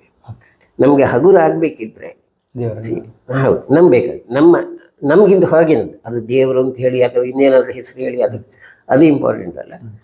ನಮ್ಮ ಮಿತಿ ಮೀರಿದ ಒಂದು ಪವರ್ ಇದೆ ಅಂತಿದ್ರೆ ಸರಿ, ನಮ್ಮಿಂದ ಯಾವುದೋ ಪ್ರಯತ್ನ ಮಾಡೋದು ಆಗಲಿಲ್ಲ, ನಾವು ನನ್ನಿಂದ ಆಗಲಿಲ್ಲ ಅಯ್ಯೋ ಅಂತ ಕೊರಗು ಬದಲು ಇದು ಅವ್ರು ಮಾಡಿದ್ದು ಬಿಟ್ಟದ್ದು ಅಂತ ಹೇಳಿಬಿಟ್ಟಿರ್ತಾರೆ, ನಮ್ಗೆ ಇನ್ನೊಂದನ್ನು ನಾವೇ ಮಾಡಲಿಕ್ಕೆ ನಿರಾಳಾಗ್ತದೆ. ಹಾಗಾಗಿ ನಾನು ಅದನ್ನು ಕಾನ್ಸೆಪ್ಟನ್ನು ಕಸದ ಬುಟ್ಟಿ ಹೇಳಿದರೆ, ಕಸದ ಬುಟ್ಟಿ ಆ ತ್ಯಾಜ್ಯ ಅಂತ, ಅದು ವರ್ಜ್ಯ ಅಂತ ಹೇಳೋದಲ್ಲ, ಅದಕ್ಕೆ ಬೆಲೆ ಇದೆ, ಅದು ಇಂಪಾರ್ಟೆಂಟ್. ಅದು ನೀವು ನೆಗೆಟಿವ್ ಅಂತ ಹೇಳ್ಬೋದು, ಪಾಸಿಟಿವ್ ಅಂತ ಹೇಳ್ಬೋದು. ಬಟ್ ನನ್ನ ಕಾನ್ಸೆಪ್ಟ್ ಹಾಕಿ ನನ್ನಿಂದ ಆಗದಿದ್ದದಕ್ಕೆ ನಾನು ತುಂಬ ತಲೆ ಕೆಡಿಸಿಕೊಳ್ಳೋದಿಲ್ಲ. ಪ್ರಯತ್ನ ಮಾಡು ಆಗದಿದ್ರೆ ಆಯ್ತು, ಸರಿ ಬಿಟ್ಟುಬಿಡು, ಮತ್ತೆ ನಮ್ದು ಮುಂದಿನದ್ದೇನಿದೆ ಹಾಗೆ. ಸರ್, ಮುಂದಿಂದು ನೀವೇ ಎಕ್ಸ್ಪ್ರೆಸ್ ಮಾಡಿದಾಗ ನಿಮ್ದೊಂದು ಆಸೆ ಇತ್ತು, ನನ್ನ ಕ್ಲಿನಿಕಲ್ ಎಕ್ಸ್ಪೀರಿಯನ್ಸ್ ಅನ್ನು ನಾನು ಮುಂದಿನ ಜನರೇಷನ್ ಬಿಟ್ಟು ಹೋಗ್ಬೇಕು ಅಂತ. ಅದು ಇತ್ತೀಚೆಗಷ್ಟೇ ಪುಸ್ತಕ ಹೊರಗೆ ಬಂದಿದೆ ಈಶ್ವರ್ ಪಟ್ವರ್ಧನ್ ಸರ್ ಅವರ ನೇತೃತ್ವದಲ್ಲಿ. ಸೊ ಆ ಜರ್ನಿ ಹೇಳೋದಾದ್ರೆ, ಅಥವಾ ನಿಮ್ಮ ಮುಂದಿನ ಏನಾದರೂ ಗುರಿಗಳಿದಾವ ಸರ್, ಇದನ್ನ ಅಕಾಂಪ್ಲಿಷ್ ಮಾಡ್ಬೇಕು ನಾನು ಅಂತ? ಸದ್ಯಕ್ಕೆ ಅಂಥದ್ದು ಈಗ ಪ್ರಯತ್ನ ಏನಿಲ್ಲ, ಬಟ್ ನೋಡಬೇಕು. ಒಂದು ನಮ್ಮ ಆರ್ ಭಟ್ರು ನನಗೊಂದು ಆದೇಶ ಕೊಟ್ಟದ್ದುಂಟು, ಪದಾರ್ಥ ವಿಜ್ಞಾನದ ಪುಸ್ತಕ ಬರೀಲೇಬೇಕು ನೀನು ಅಂತ. ಸೊ ಅದು ಇನ್ನೂ ಗೊತ್ತಿಲ್ಲ ಇನ್ನೇನಾಗಬೇಕು ಅಂತ. ಸರ್, ನೀವು ಪದಾರ್ಥ ವಿಜ್ಞಾನ ಅಂದಾಗ ಒಂದು ಪ್ರಶ್ನೆ ಮೂಡುತ್ತೆ ಸರ್. ನಿಮ್ಮ ಇಂಟ್ರೆಸ್ಟಿಂಗ್ ಸಬ್ಜೆಕ್ಟ್ಸ್ ಅದರ್ದ ನೀವು ಸರ್ಜರಿ ನೀವು ಮಾಡಿದ್ಬಿಟ್ಟು ನಿಮ್ಮ ಈ ಓವರ್ ಆಲ್ UG ಪೀರಿಯಡಲ್ಲಿ ನಿಮ್ಗೆ ಇಂಟ್ರೆಸ್ಟಿಂಗ್ ಸಬ್ಜೆಕ್ಟ್ಸ್ ಯಾವುದಾಯ್ತು ಸರ್? ನೀವು ತುಂಬ ಇಷ್ಟಪಟ್ಟು ಓದ್ತಿದ್ದು ಅದು? ಅದು ಇಡೀ ಸಬ್ಜೆಕ್ಟ್ ಎಲ್ಲವನ್ನೂ ಓದಿದ್ದೇನೆ. ಆದರೆ ಅಫ್ಕೋರ್ಸ್ ಇದು ನಮ್ಮ ಸಿದ್ಧಾಂತಗಳು ಅದು ಇಂಪಾರ್ಟೆಂಟ್,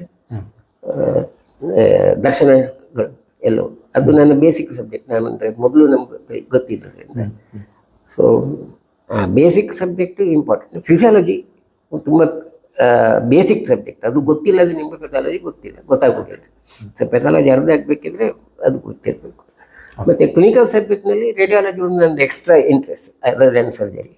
ಸೊ ರೇಡಿಯಾಲಜಿ ನಾವು ಬನಾರಸ್ನಲ್ಲಿ ಅದರ ಬಗ್ಗೆ ತುಂಬ ಶ್ರಮಪಟ್ಟು ಓದಿದ್ದು ಆಗಿನ ಕಾಲದ್ದು. ಸೊ ಅದು ಹಾಗೆ ಒಂದೇ ಸಬ್ಜೆಕ್ಟ್ ಅಂತ ಹಾಗೆ ಆಗಿಲ್ಲ, ಬಟ್ ಎಲ್ಲದನ್ನು ಇಷ್ಟಪಟ್ಟು ಓದಿದ್ದು. ರೇಡಿಯಾಲಜಿ ಒಂದು ಸ್ವಲ್ಪ ಮಟ್ಟಿಗೆ ಸ್ಟ್ರೆಸ್. ಸರ್, ಸುಮಾರು 42 ವರ್ಷಗಳಿಂದ ಆಯುರ್ವೇದದಲ್ಲಿ ಎಲ್ಲ 7 ಬೀಳುಗಳನ್ನು ವ್ಯಕ್ತಿಗತವಾಗಿ ಒಂದು ಕೋರ್ ಇದಾಗಿ ನೋಡ್ಕೊಂಡು ಬಂದಿದ್ದೀರಾ. ಸೊ ಇವತ್ತು ಹಿಂದೆ ತಿರುಗಿ ನೋಡಿದಾಗ ಇನ್ನೂ ಯಾವ ಲೋಪದೋಷಗಳು ಕಾಣಿಸುತ್ತೆ ಇದರಲ್ಲಿ? ಅಥವಾ ಸಿಲೆಬಸ್ ವೈಸ್ ಆಗಿರ್ಬೋದು, ಅಥವಾ ಪ್ರಾಕ್ಟೀಸ್ ವೈಸ್ ಆಗಿರ್ಬೋದು, ಅಥವಾ ಅಡ್ಮಿನಿಸ್ಟ್ರೇಷನ್ ವೈಸ್ ಆಗಿರ್ಬೋದು? ನಾನು ಕ್ರಿಟಿಕಲ್ ಅಂದರೆ ಎಷ್ಟೋ ಸಲ ಬೇಕೋ ಬೇಡೋ ಅಂತ ಅನಿಸ್ತದೆ. ಆದರೆ ಈಗ ಆಯುರ್ವೇದದಲ್ಲಿ ಏನು ಸುಧಾರಣೆ ಅಂತ ಏನೆಲ್ಲ ಆಗ್ತಾ ಉಂಟು, ಅದು ನನ್ನ ದೃಷ್ಟಿಯಿಂದ ಒಳ್ಳೆಯದಕ್ಕಾಗ. ಈಗ ಆಯುರ್ವೇದ ಟೀಚಿಂಗ್ನಲ್ಲಿ ಏನಾಗ್ತಾ ಇದೆಯೋ, ಈಗ ಹೊಸ ಸಿಸ್ಟಮ್ ಎಲ್ಲ ಬರ್ತಾ ಉಂಟು, ಏನೆಲ್ಲ NCHMನಿಂದ ಹೊಸ ಬರ್ತಾ ಉಂಟು. ಅದರಿಂದ ಆಯುರ್ವೇದ ಅವರು ವೆಸ್ಟರ್ನ್ ಸಿಸ್ಟಮನ್ನು ಇಮಿಟೇಟ್ ಮಾಡಲಿಕ್ಕೆ ಹೋಗುವಂಥದ್ದು ಆಯುರ್ವೇದ ದೃಷ್ಟಿಯಿಂದ ಸರಿಯಲ್ಲ. ನಾನು ಹೇಳೋದು ಆಯುರ್ವೇದನ ಓದಬೇಕಿದ್ರೆ ನೀವು ಸಂಹಿತ ಓದಬೇಕು, ಸಂಹಿತ ಓದಲೇಬೇಕು. ನಾನು ಅಲ್ಲಿ ರೆಗ್ಯುಲರ್ ಟೀಚರ್ ಇದ್ದಾಗ ಶಲ್ಯ PGಗೆ ಬಂದವರು ಸುಶ್ರುತ ಸಂಹಿತ ಓದಲೇಬೇಕು ಅಂತ ಇನ್ಸಿಸ್ಟ್ ಮಾಡ್ತಿದ್ದೆ. ಕ್ಲಾಸಲ್ಲಿ ಓದಿಸ್ತಿದ್ದೆ ಪ್ರತಿಯೊಬ್ಬ ಸ್ಟೂಡೆಂಟ್ ಸುಶ್ರುತ ಸಂಹಿತ ಒಮ್ಮೆ ಓದಬೇಕು. ಅವನಿಗೆ ಸಂಸ್ಕೃತ ಉಚ್ಚಾರ ಬಾರದೇ ಅಂದರೆ ನೀವು ಮಲಯಾಳದಲ್ಲಾದ್ರೂ ಓದು, ಎಲ್ಲಾದ್ರಲ್ಲಿ ಓದು, ಒಮ್ಮೆ ಪುಸ್ತಕ ಬಿಡಿಸಿ ಅದನ್ನು ಓದಬೇಕು. ಓದಿದ ನಂತರ ನಾನು ಕ್ಲಾಸ್ ಮಾಡ್ತಾ ಇದ್ದದ್ದು. ಅದು ಸರಿಯೋ ತಪ್ಪೋ ಅದು ಪ್ರಶ್ನೆ ಬೇರೆ, ಬಟ್ ನನ್ನ ವ್ಯೂ ಅದು.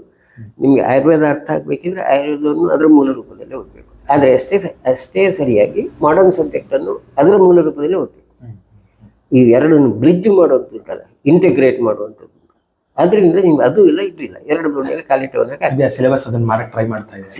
ಈಗಿನ ಸಿಲೆಬಸ್ ಆಗ್ತಿರೋದು ಅದು ಇಂಟಿಗ್ರೇಟ್ ಅಂತ ಹೇಳಿ. ಇಂಟಿಗ್ರೇಷನ್ ಹೇಳಿದರೆ ಎರಡು ಸಿಸ್ಟಮ್ ಇರಬೇಕು, ಎರಡು ಸಿಸ್ಟಮ್ನಲ್ಲಿ ನೀವು ಸ್ಕಿಲ್ಡ್ ಇರಬೇಕು. ನಿಮಗೆ ಬೇಕಾದಾಗ ಯಾವುದನ್ನು ಉಪಯೋಗ ಮಾಡಬೇಕು, ಯಾವುದನ್ನು ಎಲ್ಲಿ ಉಪಯೋಗ ಮಾಡಬೇಕು ಅಂತ ಗೊತ್ತಿರಬೇಕು. ಅದು ಬಿಟ್ಟು ಇದ್ರದ್ದು ಅರ್ಧ ಈಗಿನ ಎಷ್ಟೋ ಸ್ಟೂಡೆಂಟ್ಸ್ಗೆ ಮಾಡರ್ನ್ ಇದು ಆಯುರ್ವೇದ ಓದೋದು ಹೇಳಿದ್ರೆ ಯಾವುದೋ ಒಂದು ಶಬ್ದ ಹೇಳಿದೆ, ವಾತರಕ್ತ ಶಬ್ದ ಮುಗ್ದಿತ್ತು, ಆ ನಂತರ ಸಂಹಿತೆಯಲ್ಲಿ ಏನಿದೆ ಅಂತ ಓದೋರಿಲ್ಲ ಅಥವಾ ಕಲಿಸುವುದಿಲ್ಲ. ಹಾಗಾಗಿ ಗೌಡ್ಸ್ನ ಬಗ್ಗೆ ಮಾತ್ರ ಇದೆ ಅಷ್ಟು ಒಟ್ಟಿಗೆ. ಗೌಡ್ಸ್ನ ಬಗ್ಗೆ ಅವರು ಎಕ್ಸ್ಪರ್ಟ್ ಇರ್ತಾರೆ ಬೇಕಿದ್ರೆ. ಅದಲ್ಲ, ಅದು ಆಯುರ್ವೇದಿಕ್ ಎಜುಕೇಶನ್ ಅಲ್ಲ. ಈಗಿನ ಸಿಸ್ಟಮ್ನಲ್ಲಿ ಆ ಥರದ ಟ್ರೆಂಡಿಗೆ ಹೋಗ್ತಾ ಉಂಟು. ಇದಕ್ಕೆ ನಾನು ತುಂಬ ಸ್ಟ್ರಾಂಗ್ ಕ್ರಿಟಿಕ್, ಆದರೆ ಸರಿ ಮಾಡುವ ಲೆವೆಲಲ್ಲಿ ಇಲ್ಲ. ಹಾಗಾಗಿ ಬಿಟ್ಟುಬಿಟ್ಟಿದ್ದೇನೆ ಅಷ್ಟೇ. ಅದನ್ನು ಸರಿ ಮಾಡಬೇಕು ಅಂತ ಸುಮಾರು ಟ್ರೈ ಮಾಡಿದ್ದೆ, ಆಗುವಂಥದ್ದೆಲ್ಲ ಬಿಟ್ಟುಬಿಟ್ಟಿದ್ದೇನೆ ಅಷ್ಟೇ. ಈಗಿನ ಪೋಸ್ಟ್ ಗ್ರಾಜುಯೇಷನ್ ಸಿಸ್ಟಮಲ್ಲಿ ತುಂಬ ರಿಸರ್ಚ್ ಅನ್ನು ತರ್ತಾ ಇರೋದು, ಆ್ಯಂಡ್ ಈ ರಿಸರ್ಚ್ ಬೇಡ ಅನ್ನೋ ಒಂದು ಪಂಥ ಇರುತ್ತೆ. ಅದ್ರ ಬಗ್ಗೆ ನಿಮ್ಮ ಕಮೆಂಟ್ಸ್ ಏನು ಸರ್? ರಿಸರ್ಚ್ ಬೇಡ ಆಗಬೇಕು ಪ್ರಶ್ನೆ ಇಲ್ಲ. ಆಫ್ಟರ್ ಆಲ್ ಕೊನೆಗೆ ಏನಿರಬೇಕು ಹೇಳಿದ್ರೆ, ನೀವು ನಿಮ್ಮ ಸೈನ್ಸ್, ಮೆಡಿಕಲ್ ಸೈನ್ಸ್ ಇರುವಂಥದ್ದು ಸೊಸೈಟಿಗೆ ರೀಚ್ ಆಗುವಂಥದ್ದು. ಸೊಸೈಟಿಗೆ ರೀಚ್ ಆಗುವಂಥದ್ದು ಏನು ಅಪ್ರೋಚ್ ಇದ್ರೂ ಅದು ಸರಿ. ನೀವು ದೊಡ್ಡ ರಿಸರ್ಚ್ ಮಾಡಿಕೊಂಡು ಅದರಿಂದ ಸೊಸೈಟಿಗೆ ಅಲ್ಟಿಮೇಟ್ ಏನು ಬೆನಿಫಿಟ್ ಆಗ್ತದೆ ಅದನ್ನು ಯೋಚನೆ ಮಾಡಬೇಕು. ಸೊಸೈಟಿಗೆ ಬೆನಿಫಿಟ್ ಆಗುವಂಥದ್ದಿದ್ರೆ ಸರಿ. ಅದು ಬಿಟ್ಟು ಏನೋ ಒಂದು ಇದು ಪ್ರೈಸ್ ಸಿಗ್ತದೆ ಅಥವಾ ಏನೋ ಕಾಂಪಿಟೇಷನ್, ಆ ಥರದ ರಿಸರ್ಚ್ ಅಲ್ಲ. ಸರ್, ನಿಮ್ಮ ಪ್ರಾಕ್ಟೀಸಲ್ಲಿ ಬಳಸುವಂತಹ ಮೋಸ್ಟ್ ಆಫ್ ದ ಔಷಧಿಗಳು ಅದು ಸ್ವಲ್ಪ ತಯಾರಿಸೋದಿದೆಯಾ ಸರ್ ಅಥವಾ ಇಲ್ಲ? ನನಗೆ ತಯಾರಿಸುವ ಲೆವೆಲ್ಗೆ ನನಗೆ ಆಗಲಿಲ್ಲ. ನಾನು ನನ್ನ ರಿಲಯಬಲ್ ಫ್ಯಾಕ್ಟ್ರಿ ಕಂಪನಿ, ನಾನು ಹೆಚ್ಚಿನ ನನ್ನ ಸ್ಟೂಡೆಂಟ್ಸ್ ಅನ್ನೋದೇ ಫ್ಯಾಕ್ಟ್ರಿ ಕಂಪನೀಸ್ ಇದೆ, ಓಕೆ. ಅಂಥವ್ರನ್ನ ತರಿಸೋದು. ಹಾಗಾಗಿ ಅಲ್ಲಿ ಏನಾದರೂ ಹೆಚ್ಚು ಕಮ್ಮಿ ಆದರೆ ಅವರಿಗೆ ಹೇಳಲಿಕ್ಕೆ ಆಗ್ತದೆ, ಬೈಲಿಕ್ಕೆ ಆಗ್ತದೆ. ಸ್ವಲ್ಪ ನನಗೆ ಕಲಿಸುವಾಗ, ನನಗೆ ಮೆಡಿಸಿನ್ ಕಲಿಸುವಾಗ ಅವ್ರು ಸ್ವಲ್ಪ ಜಾಗ್ರತೆ ಇರ್ತಾರೆ, ಹೆಚ್ಚು ಹೆದರ್ತಾರೆ. ಸೊ ಆ ಕ್ವಾಲಿಟಿ ಮೇಂಟೈನ್ ಮಾಡಲಿಕ್ಕೆ ಆಗ್ತದೆ. ಅದು ಕೋರ್ಸು ಆಯುರ್ವೇದಿಕ್ ಪ್ರಾಕ್ಟೀಸ್ನಲ್ಲಿ ಆ ಕ್ವಾಲಿಟಿ ಒಂದು ದೊಡ್ಡ ಇಶ್ಯೂ. ಅದು ಅದಕ್ಕೆ ಪರ್ಮನೆಂಟ್ ಸೊಲ್ಯೂಷನ್ ಏನೂ ಇಲ್ಲ. ನಾನು ಕಂಡುಕೊಂಡ ಸೊಲ್ಯೂಷನ್ ಅದು. ನನ್ನ ಸ್ಟೂಡೆಂಟ್ಸ್ ನನಗೆ ಗೊತ್ತಿರುವವ್ರದ್ದೇ ನಾನು ಉಪಯೋಗ ಮಾಡ್ಕೊಳ್ಳೋದು, ಅಷ್ಟಕ್ಕೆ ಲಿಮಿಟೆಡ್ ಇಟ್ಕೊಳ್ಳೋದು ನಡೀತದೆ.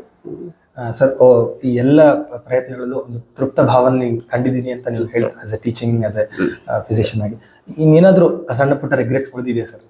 ಅದು ಇಲ್ಲದೆ ಇರೋದಿಲ್ಲ, ಆದರೆ ಅದು ಇದ್ದೇ ಇರ್ತದೆ. ಅದು ಮನುಷ್ಯ ಅಂದ ನಂತರ ನೀವು ಯಾವತ್ತು ಪೂರ್ಣ ತೃಪ್ತಿ ಅಂತಿಲ್ಲ. ಆದರೆ ನನಗೆ ತೃಪ್ತಿ ಹೆಚ್ಚು, ಆರಾಮ ಹೆಚ್ಚು. ನಾನು ಅದನ್ನು ಹೆಚ್ಚಿನ ನನ್ನಿಂದ ಆಗದಿದ್ದನ್ನು ಬಿಟ್ಟು ಬಿಡ್ತೇನೆ. ಈಗ NCISM ಸಿಲೆಬಸ್ನ ಸುಮಾರು ಪ್ರಯತ್ನ ಮಾಡಿದ್ರೆ ಆಗಲಿಲ್ಲ, ಬಿಟ್ಟೆ. ಮತ್ತೆ ಅದರ ಸುದ್ದಿಗೆ ಹೋಗೋದಿಲ್ಲ, ಇನ್ನೊಮ್ಮೆ ಯಾರು ಕರೆದ್ರೂ ಅದಕ್ಕೆ ತಲೆ ಹಾಕೋದಿಲ್ಲ. ಅದಾಗುವಂಥದ್ದು ಅಂದರೆ ನನ್ನ ಹೇಳಿದ್ರೆ ನನ್ನ ಎನರ್ಜಿಯನ್ನು ನಾನು ಎಲ್ಲಿ ಬೇಕಾದಲ್ಲೇ ಉಪಯೋಗ ಮಾಡ್ಕೊಳ್ಬೇಕು. ಎಲ್ಲಿ ಆಗೋದಿಲ್ಲ ಆ ಎನರ್ಜಿಯನ್ನು ಅಷ್ಟಕ್ಕೆ ನಾನು ಪ್ರಯತ್ನ ಮಾಡೋದಕ್ಕೆ ಆಗ್ತದೆ. ನನಗೆ ಆಗುವಂಥದ್ದನ್ನು ಮಾಡೋದು, ಆಗದಿದ್ದನ್ನು ಬಿಟ್ಟು ಬಿಡೋದು ಅಷ್ಟೇ. ಹಾಗಾಗಿ ದೊಡ್ಡ ರಿಗ್ರೆಟ್ ಅಂತ ಇಲ್ಲ. ರಿಗ್ರೆಟ್ ಇಲ್ಲದೆ ಇರುವುದು ಮನುಷ್ಯ ಸಾಧ್ಯವೇ ಇಲ್ಲ. ನಿಮಗೆ ಪೂರ್ಣ ತೃಪ್ತ ಅಂತ ಹೇಳುವ ಮನುಷ್ಯ ಆಗಿರ್ಲಿಕ್ಕೆ ಸಾಧ್ಯ ಇಲ್ಲ ಮೇಲೆ. ಹಾಂ ಸರ್, ಸಂದರ್ಶನದ ಕೊನೆ ಭಾಗಕ್ಕೆ ಬಂದಿದೆ ಸರ್. ಅಂದರೆ ಈಗಿನ ಯುವ ಆಯುರ್ವೇದ ವೈದ್ಯರಿಗೆ ಒಬ್ಬ ಒಳ್ಳೆ ಕ್ಲಿನಿಷಿಯನ್ ಆಗಬೇಕು ಅಂತ ಅಂದ್ಕೊಳ್ಳೋರಿಗೆ ಒಂದು 3 ಕಿವಿ ಮಾತುಗಳನ್ನು ಹೇಳೋದಾದ್ರೆ? ರಾಶನ ಆಗಲೇ ಹೇಳಿ ಆಯಿತು. ಹೌದು, ಆದರೂ ಇನ್ನೊಮ್ಮೆ ಬೇಕಿದ್ರೆ ರಿಪೀಟ್ ಮಾಡ್ತೇನೆ. ಕನ್ಸೈಸ್ 3 ವಿಷಯ. ಒಂದೇ ಅಂದರೆ ನಂಬರ್ 1, ಪೇಷಂಟ್ನ ಸೇಫ್ಟಿ ಇಂಪಾರ್ಟೆಂಟ್. ಪೇಷಂಟ್ ನಮ್ಮ ಹತ್ರ ಬರುವಾಗ ಅವರು ಸೇಫ್ಟಿಗಾಗಿ ಬರೋದು. ಈಗ ದೊಡ್ಡ ಎಕಾಡೆಮಿಕ್ ಡಿಸ್ಕಷನ್ ಇದೆ. ಪೇಷಂಟ್ ಡಾಕ್ಟರ್ ಹತ್ರ ಏನನ್ನು ಎಕ್ಸ್ಪೆಕ್ಟ್ ಮಾಡ್ತಾರೆ ಅಂತ, ಡ್ರೆಸ್ಸಾ, ಎಪಿಯರೆನ್ಸಾ, ನಿಮ್ಮ ಸೆಟಪ್ಪ, ಇದರ ಬಗ್ಗೆ ಸಾಕಷ್ಟು ರಿಸರ್ಚ್ ಆಗಿದೆ. ನನ್ನ ಹತ್ರ ಮೆಟೀರಿಯಲ್ ಇದೆ ಯಾವುದೆಲ್ಲ ಆಗಿದೆ ಅಂತೇಳಿ. ಅಲ್ಟಿಮೇಟ್ಲಿ ಸೇಫ್ಟಿಯನ್ನು ಇದು ಮಾಡುವಂಥದ್ದು ಪ್ರಯಾರಿಟಿ ಪೇಷಂಟ್.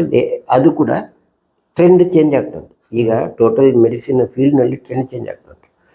ಒಂದು ನಮ್ಮ ಹಳೆ ಕಾಲದಲ್ಲಿ ಡಾಕ್ಟರ್ ಅಂದರೆ ದೇವರ ಹಾಗೆ ಅಂತ ಇತ್ತು, ಗೌರವ ಇತ್ತು. ಈಗ ಆ ಕಾಲ ಹೋಗಿದೆ.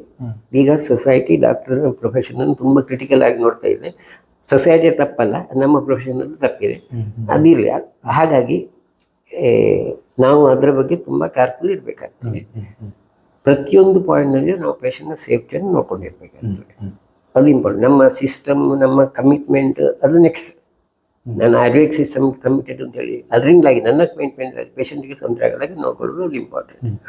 ಅದನ್ನು ಇಟ್ಕೊಳ್ಳೋದು ಒಂದು. ಇನ್ನೊಂದು ನಮ್ಮ ಲಿಮಿಟೇಷನ್ಸ್. ನಾನು ಯಾವತ್ತೂ ಹೆಚ್ಚು ಕೊಡುವಂಥ ನನ್ನ ಲಿಮಿಟೇಷನ್ಸ್ಗೆ, ನನ್ನಿಂದ ಏನು ಆಗೋದಿಲ್ಲವೋ ಅದನ್ನು ಮಾಡಲಿಕ್ಕೆ ಹೋಗಲಿಲ್ಲ. ನನಗೆ ಯಾವುದು ಮಾಡೋ ಕಾನ್ಫಿಡೆನ್ಸ್ ಇದೆ ಅದನ್ನು ಮಾಡ್ತೇನೆ, ಅದು ಇಂಪಾರ್ಟೆಂಟ್. ಅದು ಎರಡನೇ. ಮತ್ತು ಪೇಷಂಟ್ನ ಒಟ್ಟಿಗೆ ವ್ಯವಹಾರ ಹೇಗಿರಬೇಕು ಅಂತ ಹೇಳುವಂಥದ್ದು. ನಾನಂತೂ ಫ್ರೆಂಡ್ಲಿ ಅಲ್ವೇ ಅಲ್ಲ, ಪೇಷಂಟ್ಗಳಿಗೂ ಸಾಕಷ್ಟು ಬೈತೇನೆ. ನಾನು ಬೈದದ್ರಿಂದ ಖಂಡಿತ ಪೇಷಂಟ್ಗಳಿಗೆ ಬೇಜಾರಾಗೋದಿಲ್ಲ. ಯಾರಾದರೂ ಒಬ್ಬರಿಬ್ಬರು ಬೈತಾರೆ ಅಂತ ಹೇಳಿರ್ಬೋದು. ಆದರೆ ಎಷ್ಟೋ ಜನ ಪೇಷಂಟ್ಸ್ ಬಂದು ನನಗೆ ನೀವು ಬೈಬೇಕು ಅಂತ ಹೇಳುವವರು ಇದ್ದಾರೆ. ಅಂದರೆ ಅದು ಕಮ್ಯುನಿಕೇಷನ್, ಪೇಷಂಟ್ ಒಟ್ಟಿನ ಕಮ್ಯುನಿಕೇಷನ್ ಹೇಗಿರಬೇಕೆಂದರೆ ಅವರ ಟಚ್ ಆಗಬೇಕು, ಅವರಿಗೆ ಕನ್ವಿನ್ಸ್ ಆಗಬೇಕು. ಕನ್ವಿನ್ಸ್ ಆಗಲಿಕ್ಕಾಗಿ ಕೆಲವರಿಗೆ ನೀವು ಬೈಬೇಕಾಗಿತ್ತು, ಕನ್ಫರ್ಮ್ ಇದನ್ನು ಮಾಡಬೇಕಾಗಿತ್ತು. ಬರೀ ಪೊಲೈಟಾಗಿ ಹೇಳಿ ಎಲ್ಲವನ್ನು ಮಾಡಲಿಕ್ಕೆ ಆಗುವಂಥದ್ದಲ್ಲ. ಸೊ ಪೇಷಂಟನ್ನು ಪ್ಲೀಸ್ ಮಾಡಲಿಕ್ಕೆ ಅಂತ ಉಂಟಲ್ಲ, ಅದು ನಾನು ಮಾಡೋದಿಲ್ಲ. ಸೊ ಈ 3 ಕ್ವಾಲಿಟೀಸ್ನ ಪಿಕ್ ಮಾಡ್ಬೋದು. ನಾನು ಪ್ರಿಫರ್ ಮಾಡೋದು ಏನಿದೆ ಅದನ್ನು ಸರಿಯಾಗಿ ಪೇಷಂಟಿಗೆ ಕನ್ವಿನ್ಸ್ ಆಗಿ ಹೇಳುವಂಥದ್ದು. ಕನ್ವಿನ್ಸ್ ಆಗಿ ಹೇಳುವ ಹಾಕಬೇಕಿದ್ರೆ ಎಷ್ಟು ಸಲ ಬೈಬೇಕಾಗ್ತದೆ, ಖಡಕ್ಕಾಗಿ ಇರಬೇಕಾಗ್ತದೆ. ಅದು ನಾನು ಅದರಲ್ಲಿ ಪಾಲಿಶ್ಡ್ ವೇಯಲ್ಲಿ ಹೋಗುತ್ತೆ. ನಾನು ಆ ಸ್ಮೂತ್ ಟಾಕಿಂಗ್ ಇಲ್ಲ ನನ್ನ ಹತ್ರ, ಏನಿದ್ರು ಅಷ್ಟೇ ಖಡಕ್. ಈ ವಿಷಯ ಒಂದು ಮಿಸ್ ಆಗಿತ್ತು ಅನ್ಸುತ್ತೆ ಸರ್. ಅಂದರೆ ನಿಮ್ಮ ಪ್ರಾಕ್ಟೀಸ್ ಜರ್ನಿಲಿ ನಿಮ್ಮ ಮತ್ತು ಪೇಷಂಟ್ಸ್ಗಳ ಒಂದು ಹೇಗಿರುತ್ತೆ, ಯಾವುದಾದ್ರು 1-2 ಸ್ವಾರಸ್ಯಕರ ಘಟನೆಗಳು ಅದು ಸಾಕಷ್ಟಿದೆ ಬಿಡಿ. ಅದು ಅಷ್ಟೇ, ಬೈದುಕೊಂಡು ಹೋದವರು ಇದ್ದಾರೆ, ಹೊಗಳಿದವರು ಇದ್ದಾರೆ. ನನಗೆ ಈಗಲೂ ಒಂದು ನೆನಪಿದೆ. ಒಬ್ಬ ಮುಸ್ಲಿಂ ಪೇಷಂಟ್ ಇಲ್ಲಿ ಹೊರಗೆ ನಾನು ನೋಡ್ತಾ ಇರೋ ಹೊರಗಿಂದ ಅವ ಯಾರನ್ನು ಕರ್ಕೊಂಡು ಬಂದಾಗ, वो तो थोड़ा सा चूड़ है पर ठीक बोलता है, जो बोलता है वो ठीक बोलता है. ಇದು ಪೇಷಂಟ್ನ ಕಮೆಂಟ್. ಖುಷಿ ಆಯ್ತು ನನಗೆ ಕೇಳಿ. ಅವ್ರು ಚೂಡ್ ಅಂತೆ.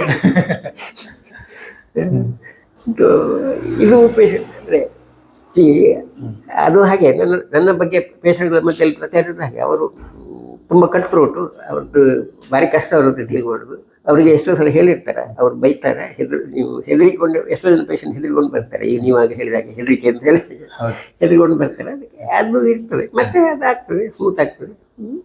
ಅದೇ ನೀವು ಹೇಳಿದಾಗೆ ಸರ್, ಒಂದು ಕೋಟ್ ಮಾಡ್ಬೋದು ಅನ್ಸಂದ್ರೆ ಕಠೋರತೆಯಲ್ಲೂ ಅಂದ್ರೆ ಸಹೃದಯತೆಯನ್ನು ಮೆರೆಯೋದು. ಅಂದ್ರೆ ನೀವು ಸ್ಟೂಡೆಂಟ್ ಜರ್ನಿಯಲ್ಲಿ ಆಗಿರ್ಬೋದು, ಆಸ್ ಎ ಟೀಚರ್ ಕಠೋರತೆ ಹೇಳ್ತೀರಾ ಅಥವಾ ಎಂತ ಹೇಳ್ತೀರಿ ಗೊತ್ತಿಲ್ಲ. ನಾವು ಶಬ್ದ ಕಠೋರತೆ ಶಬ್ದ ಸರಿಯೋ ಗೊತ್ತಿಲ್ಲ. ಬಟ್ ಇದ್ದದ್ದನ್ನು ಇದ್ದ ಹಾಗೆ ಹೇಳು, ಏನಿದೆ ಅದನ್ನು ಮುಚ್ಚಿಡದೆ ಹೇಳು, ಅದು ಇಂಪಾರ್ಟೆಂಟ್. ಅದನ್ನು ಕಠೋರತೆ ಹೇಳಿದ್ರೆ ಸರಿ ತಪ್ಪು, ನೇರವಾಗಿ ನಿಷ್ಠೂರವಾಗಿ ಹೇಳೋ ಹಿಂದಿನ ಒಂದು ಅದೇ ಅದರಲ್ಲಿ ಇದ್ದದನ್ನು ಇದ್ದ ಹಾಗೆ ಹೇಳುವಾಗ ಕೇಳಿದವರಿಗೆ ಅದು ಇದೆ ಅಂತ ಅನಿಸ್ಬೇಕು, ಅದು ಹೇಳಿದ್ದು ಸರಿ ಅಂತ ಅನಿಸಬೇಕು. ಆದರೆ ಅದರಿಂದ ಅವರಿಗೆ ಬೇಜಾರಾಗ್ತದೆ ಇಲ್ಲೋ ಅದು ಪ್ರಶ್ನೆ ಬೇರೆ, ಅದು ಇಂಪಾರ್ಟೆಂಟ್ ಅಲ್ಲ.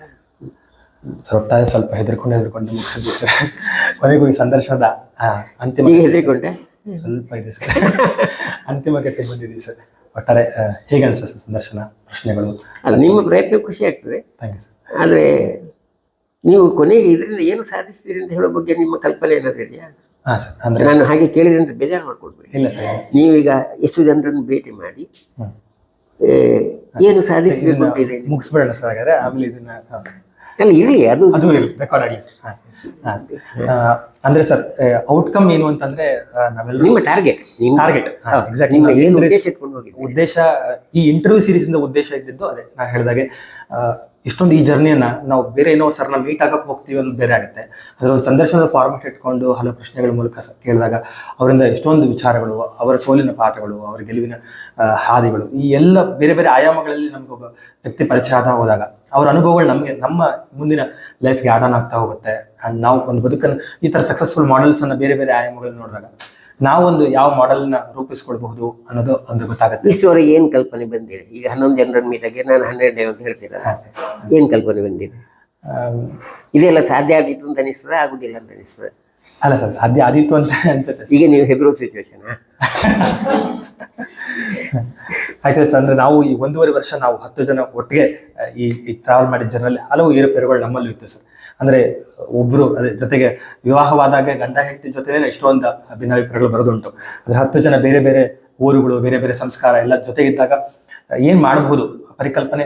ಈಗ ಒಬ್ಬೊಬ್ಬರಿಂದ ಆ ಸ್ಟ್ರೆಂತ್ಸ್ ಅನ್ನ, ಆ ಪ್ಯಾಷನ್ಸ್ ಅನ್ನ ಪ್ರೊಫೆಷನ್ಗೆ ಕನ್ವರ್ಟ್ ಮಾಡಿಕೊಂಡು ನಾವು ಎಷ್ಟು ಬೆಸ್ಟ್ ಸರ್ವಿಸ್ ಅನ್ನ ಸೊಸೈಟಿ ಕೊಡ್ಬೋದು. ಈಗ ನನ್ನ ಹತ್ರ ಈಗ 1 ಗಂಟೆ ಮಾತಾಡಿದಾಗ ಏನಾಯ್ತು, ಏನು ನೀವು ಪಿಕಪ್ ಮಾಡಿದ್ದೀರಿ? ಹಾಂ ಸರ್, ಅಂದರೆ ನಿಮ್ಮ ಶಿಸ್ತಿನ ಒಂದು ಡ್ಯೂರಿಂಗ್ ನೀವು ಸ್ಟೂಡೆಂಟ್ ಡೇಸ್ ಆಗಿರ್ಬೋದು ಅಥವಾ ನೀವು ಪ್ರಾಕ್ಟೀಸ್ ಮಾಡಬೇಕಾದಾಗಿರ್ಬೋದು, ಆ ಶಿಸ್ತು ಸಮಯವನ್ನು ನಾವು ಈಗಿನ ಯಂಗ್ ಜನ್ರೇಷನ್ ತುಂಬ ಕಾಣೋದಿಲ್ಲ ಸರ್. ಅಂದರೆ ನಾವು ಅದಕ್ಕೆ ಎಷ್ಟು ಸಮಯವನ್ನು ಕೊಡಬೇಕು, ಎಷ್ಟು ಅಪ್ಡೇಟ್ ಆಗಬೇಕು, ಎಷ್ಟು ಮಾಡರ್ನ್ ಡಯಾಗ್ನೋಸಿಸ್ ಸ್ಕಿಲ್ಸನ್ನು ಕಲ್ತ್ಕೋಬೇಕು. ಎಷ್ಟು ಮಾಡ್ತೀರಿ ನೋಡ್ತೇನೆ, ಕೀಪ್ ಇನ್ ಟಚ್ ನೋಡಿ ಸರ್. ಸೊ ಆ ಥರದ ವಿಷಯಗಳನ್ನ ನಿಮ್ಮಿಂದ ಕಲ್ತ್ಕೊಂಡಿದ್ದೀವಿ ಸರ್. ಅದೇ ಸರ್, ಒಟ್ಟಾರೆ ಒಂದು PG ಮುಗಿಸೋಷ್ಟರೊಳಗಡೆ ನಾವೆಲ್ಲರೂ ಒಂದು ಸ್ಟ್ರಕ್ಚರ್ ಮಾಡಿಕೊಂಡು ಒಂದು ಕಡೆ ಒಂದು ನೀವು PGಗೆ ಹೋಗೋದಾದ್ರೆ PGಗೆ ಹೋಗೋ ಮೊದಲೇ ನಿಮಗೆ ಏನು ಮಾಡಬೇಕು ಅನ್ನೋ ಕಲ್ಪನೆ ಇರಬೇಕು. ನಿಮಗೆ ನಿಮ್ಮ ಇಷ್ಟದ ಸಬ್ಜೆಕ್ಟಿಗೆ ಹೋಗಿ, ನಿಮ್ಗೆ ಯಾವುದೇ ಸಬ್ಜೆಕ್ಟ್ನಲ್ಲಿ ಚಾನ್ಸ್ ಸಿಕ್ಕಿತು ಅಂತ ಹೋಗಬೇಡಿ, ಅಥವಾ 3 ವರ್ಷ ಪೋಸ್ಟ್ಪೋನ್ ಮಾಡಲಿಕ್ಕಾಗಿ ಹೋಗಬೇಡಿ. ಎಕ್ಸಾಕ್ಟ್ಲಿ, ಸುಮಾರು ಜನ ಮಾಡೋದು ಅದಕ್ಕೆ ನಾನು ಈಗ ನಮ್ಮ PG ಸ್ಟೂಡೆಂಟ್ಸ್ ಬರುವವರಿಗೆ ನಾನು ಹೇಳೋದಾದ್ರೆ, ನಾನು PG ಸ್ಟೂಡೆಂಟ್ಸ್ ಬಂದವರಿಗೆ ಶುರು ಕೇಳೋ ಕ್ವಶನ್ ಅದೇ, ನೀವು ಯಾಕೆ ಬಂದಿರಿ ಇಲ್ಲಿಗೆ, ಶಾಲೆಯನ್ನೇ ಯಾಕೆ ಪ್ರಿಫರ್ ಮಾಡಿದ್ರಿ? ಅವ್ರದ್ದು ಆನ್ಸರ್ ಇರೋದಿಲ್ಲ.